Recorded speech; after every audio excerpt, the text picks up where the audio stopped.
بسم اللہ الرحمن الرحیم۔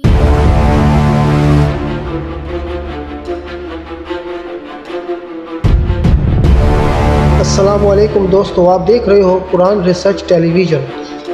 آج میرے چینل کا موضوع ہے تابوت سکینہ۔ اس کی تلاش میں یہودی آثار قدیمہ کی شکل میں ملکوں گھوم پھر رہے ہیں، اور جہاں کہیں بھی ان کو قدیم علاقے کی خبر ملتی ہے وہاں کھدائی شروع کر دیتے ہیں۔ میرے اس چینل کے ناظرین کو تابوت سکینہ کے بارے میں بے خبر ہوں تو میں اس ویڈیو کے ذریعے آپ کو معلومات دوں گا، لہٰذا آپ آخر تک اس کو دیکھیں اور سبسکرائب بھی کرنا مت بھولیں۔ اللہ نے قرآن کریم میں ارشاد فرمایا ہے کہ اور پیغمبر نے ان سے کہا کہ ان کی یعنی طالوت کی بادشاہی کی نشانی یہ ہے کہ تمہارے پاس وہ صندوق آئے گا جس کو فرشتے اٹھائے ہوئے ہوں گے۔ اس میں تمہارے پروردگار کی طرف سے تسلی بخشنے والی چیز ہوگی اور کچھ اور چیزیں بھی ہوں گی جو موسیٰ اور ہارون چھوڑ گئے تھے۔ اگر تم ایمان رکھتے ہو تو یہ تمہارے لیے ایک بڑی نشانی ہے۔ آئیے ناظرین یہ جاننے کی کوشش کرتے ہیں کہ آخر اس صندوق میں ایسا کیا ہے جو دنیا بھر کے یہودیوں کے لیے زندگی اور موت کا مسئلہ بنا ہوا ہے۔ تاریخی روایات کے مطابق یہ صندوق سب سے پہلے حضرت آدم علیہ السلام پر اترا، جو کہ جنت سے آیا تھا، اور یہ شمشاد نامی لکڑی سے بنا ہوا تھا۔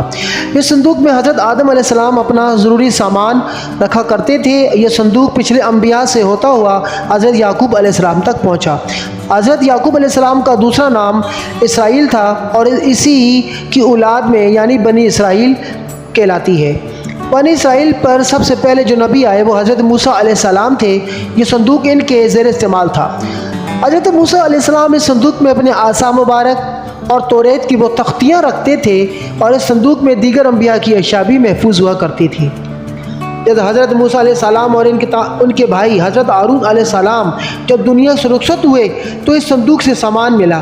وہ کیا تھا؟ یعنی موسیٰ علیہ السلام کا عصا مبارک، توریت کی تختیاں، من و سلوہ، آپ علیہ السلام کا لباس مبارک، امامہ مبارک، اور اسی صندوق میں محفوظ کر دیا گیا تھا۔ اس کے بعد یہ صندوق بنی اسرائیل کے سرداروں کے پاس چلا گیا۔ یہ لوگ اس صندوق کو بہت ہی احترام سے رکھا کرتے تھے۔ بنی اسرائیل پر جب کبھی آسمانی عذاب نازل ہوتا تو یہ لوگ اس صندوق کے وسیلے سے دعائیں کرتے تھے جو قبول ہو جایا کرتی تھی۔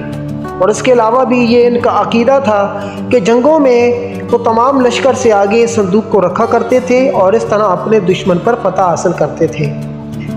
اس قوم کا طرز عمل اور اس صندوق پر یقین عجیب تھا۔ ایک طرف تو یہ قوم اللہ کے احکامات کو بھول چکی تھی، اور دوسری طرف اس صندوق سے بے حد محبت، عزت و تعظیم سمجھ سے بالا تر تھی۔ اس کے علاوہ بنی اسرائیل کی قوم پر جتنے انبیاء بھی آئے ان میں سے زیادہ تر کو اذیتیں دیا کرتے تھے، اور یہ لوگ یعنی بنی اسرائیل بہت ہی ظالم اور مغرور تھے۔ اللہ تعالیٰ نے بنی اسرائیل کی سرکشی کی وجہ سے ان پر ایک دوسری قوم کو مسلط کر دیا۔ یہ قوم عمالقہ کہلاتی ہے۔ اس قوم کا ایک سردار تھا جس کا نام جالوت تھا۔ جالوت نے اپنے لشکر کے ذریعے بنی اسرائیل پر مظالم کیے، ان کی بستیاں اجاڑ دیں، خون کی ندیاں بہا دیں، اور جاتے وقت اپنے ساتھ تابوت سکینہ بھی لے گیا۔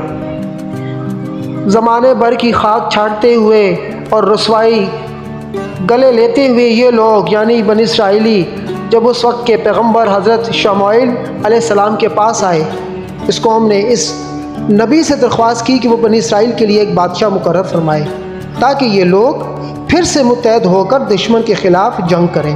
حضرت شموئیل علیہ السلام نے انہی میں سے ایک شخص کا نام طالوت تھا، ان کا بادشاہ مقرر کر دیا۔ کچھ عرصے کے بعد یہ لوگ پھر حضرت شموئیل علیہ السلام کے پاس آئے اور حضرت طالوت علیہ السلام کی بادشاہت قبول کرنے سے انکار کر دیا۔ حضرت شموئیل علیہ السلام نے کہا کہ اللہ نے ہی تمہارے اوپر حضرت طالوت علیہ السلام کو بادشاہ مقرر کیا ہے، اور اس کی نشانی یہ ہے کہ اللہ تعالیٰ تابوت سکینہ کو واپس تم تک لوٹا دے گا۔ بنی اسرائیل اس بات پر مذاق اڑانے لگے کیونکہ وہ جالوت کی غضبناکیاں دیکھ چکے تھے، اور وہ یہ کہتے تھے کہ کون ہے جو تابوت سکینہ کو ان سے واپس لا سکے گا۔ دوسری طرف قوم عمالقہ نے تابوت سکینہ کی قدر نہ کی اور اس کو ویرانے میں پھینک دیا تھا۔ پھر اللہ نے اس تابوت سکینہ کی بے قدری اور بے ادبی کے صلے میں قوم عمالقہ پر عذاب طاری کر دیا۔ یہ عذاب ایسا تھا کہ ایک بیماری ایسی پھیل گئی کہ لوگ جلدی جلدی لقمہ اجل بننے لگے اور کسی حکیم کے پاس اس کا علاج تک نہ تھا۔ اس قوم کے نجومیوں نے کہا کہ تم پر اللہ کا عذاب اس لیے آیا ہے کہ تم نے تابوت سکینہ کی بے ادبی کی ہے۔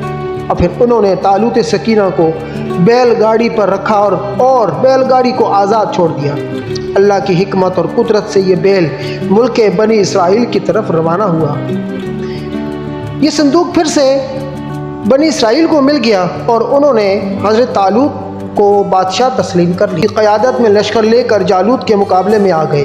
حضرت طالوت نے جالوت کو شکست دے دی اور حضرت طالوت علیہ السلام کے بعد ان کے بیٹے حضرت داؤد علیہ السلام کا زمانہ آیا۔ تابوت سکینہ کی بہت تعظیم کی اور اس صندوق کو ایک خیمے میں رکھا جاتا تھا۔ پھر اس کے بعد اس تابوت کو مسلسل ایک عمارت میں رکھا جاتا تھا اور حضرت داؤد علیہ السلام کی وفات کے بعد ان کے بیٹے حضرت سلیمان علیہ السلام نے ہیکل سلیمانی کی تعمیر کی اور اس کا احاطہ وسیع کر دیا۔ اس ہیکل سلیمانی میں صرف انبیاء اور علماء کرام کو جانے کی اجازت دی جاتی تھی۔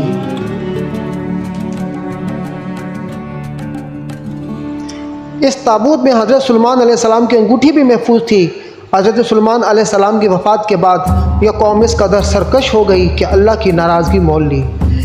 بائبل کے ایک بادشاہ جس کا نام بخت نصر تھا اسرائیل پر چڑھائی کی۔ یہ واقعہ حضرت عیسیٰ علیہ السلام کی پیدائش سے 586 سال پہلے کا ہے۔ بخت نصر نے یروشلم کی تباہی کا سامان بنا دیا، لاکھوں یہودیوں کو غلام بنا کر اپنے ساتھ بائبل لے گیا۔ اور بخت نصر نے تابوت سکینہ کا کیا کیا، تاریخ دان اس حوالے سے ابھی تک خاموش ہیں۔ یہودیوں کو یہ ماننا ہے کہ ہیکل سلیمانی کی تعمیر اور تابوت سکینہ کے واپسی ملنے تک وہ دنیا میں اپنا کھویا ہوا وقار واپس حاصل نہیں کر سکتے۔